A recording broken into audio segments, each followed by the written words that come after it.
अस्सलाम वालेकुम फ्रेंड्स, आज की ताज़ा खबर के साथ सऊदी न्यूज़ टीवी चैनल में आप सबको खुश आमदीद कहती हूँ।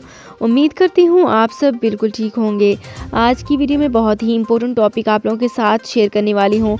इसकी तमाम डिटेल्स और अहम पॉइंट्स आप लोगों के साथ शेयर करूँगी। ये तमाम डिटेल्स जानने के लिए इस वीडियो को लाजमी से लास्ट तक ज़रूर देखिए। तो फ्रेंड्स, करते हैं अपनी आज की वीडियो को स्टार्ट। सबसे पहले मैं आपको बताती चलूँ कि खुरूजुल अलमईद फाइनल एग्ज़िट वीज़े और फाइनल एग्ज़िट का मुतबादिल सामने आ गया है। ममलिकत में मुकीम गैर मुल्कियों के लिए मुस्तकिल तौर पर सऊदी अरब से जाते वक्त खुरूज नहाई यानी फाइनल एग्ज़िट वीज़ा हासिल करना ज़रूरी है।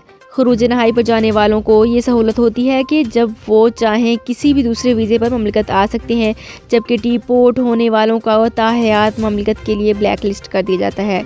जवाज़ात की इस्लाहात खुरूजुल अलमईद इन अफराद के लिए इस्तेमाल होती है जो एग्ज़िट री एंट्री पर जा सकते हैं। ऐसे कारकुनान जो एग्ज़िट री एंट्री पर जाकर वापस नहीं आते, इन पर 3 बरस की पाबंदी आयद कर दी जाती है।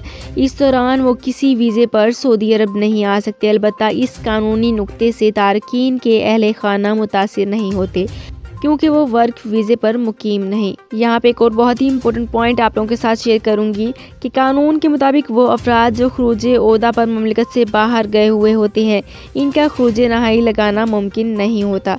ऐसे अफराद जो खुरूज नहाई पर जाने के बाद वापस नहीं आते, चाहे इनके लिए खुरूजुल अलमईद की सहूलत फराहम की जाती है।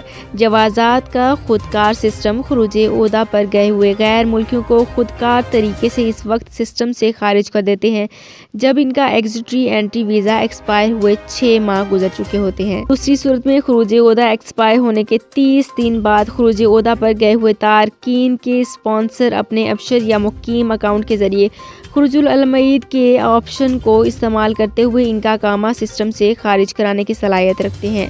वाज़ेह रहे कि गैर मुल्की कारकुनान जो अपने अहली खाना की हमराह ममलिकत में मुकीम हैं, इनके लिए लाजमी है कि हर बरस अकामा की तजदीद के वक्त फैमिली पर आयद माहाना फ़ीस अदा करें, जो कि अमसाल 400 रियाल फ़ी माह की हिसाब से वसूल की जाती है। तो फ्रेंड्स, ये थी मेरी आज की वीडियो। होप आपको ये वीडियो पसंद आई होगी। अगर आपको ये वीडियो पसंद आई है तो हमारे चैनल को सब्सक्राइब, लाइक एंड शेयर कर लीजिए।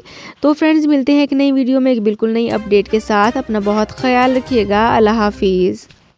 सऊदी अरब में मुकीम गैर मुल्कियों के लिए बहुत बड़ी खुशखबरी आ गई है। अब कोई भी शख्स जो अपने मुल्क जाना चाहता है और उसका इकामा एक्सपायर हो या इकामा वैलिड हो, शिरका बंद हो, मुसस्सा बंद हो या कफील छुट्टी ना लगा रहा हो या कोई भी मसला हो, तो आप हमारे साथ रब्ता करें। हम इंशाअल्लाह आपको 3 दिन के अंदर अंदर एम्बेसी के जरिए आपका खरूज लगाकर आपको आपके मुल्क वापस भेज देंगे। कोई भी इंडियन, पाकिस्तानी, नेपालियन, बांग्लादेशी, श्रीलंकन या किसी भी मुल्क का हो, वो आसानी से बगैर किसी परेशानी के अपने मुल्क वापस जा सकता है। जी हाँ, स्क्रीन पर आपके सामने जो नंबर शो हो रहा है, इस पर आप कांटेक्ट करें। इंशाअल्लाह 3 दिन के अंदर अंदर आपको आपके मुल्क वापस भेज दिया जाएगा। मतलूब केस वाले रब्ता ना करें। शुक्रिया।